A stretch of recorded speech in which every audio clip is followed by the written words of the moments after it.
niwapongeze management pamoja na baraza kwa ushauri wenu. Ukwasi ameongea hapa tendaji, ukwasi wa mfuko umeendelea kuimarika siku hadi siku.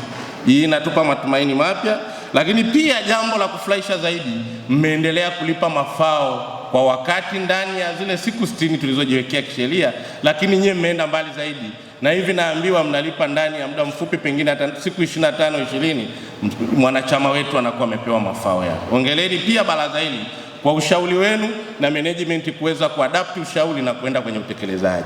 Lakini jambo ambalo pia limenifurahisha zaidi ni namna ambavyo ziada hamkuiacha, mmeenda kuwekeza. Mmewekeza katika sehemu mbalimbali, na ni amesema hapa DG pia uwekezaji umekuwa.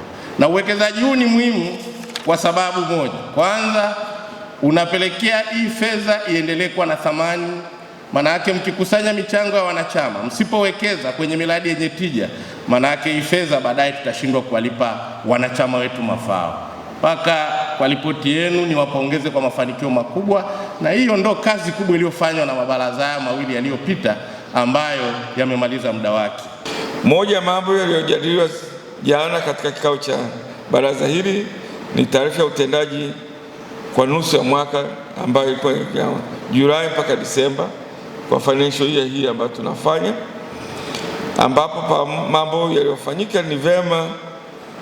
Iliyofanyika vyema ni kukusanya michango. Tumekusanya karibia trilioni 1.2 kwa kipindi hicho cha nusu mwaka, ambayo ni utekelezaji kama 110% ukilinganisha na malengo ambayo yalikuwa yamewekwa ya kukusanya trilioni 1.1.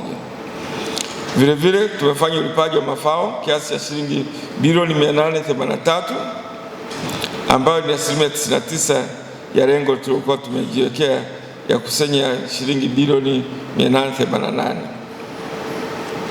Na vile vile tumefanya uwekezaji wa shilingi bilioni 965.37 ambayo ni 113% ya lengo tulikuwa tumejiwekea ya kuwekeza shilingi bilioni 854.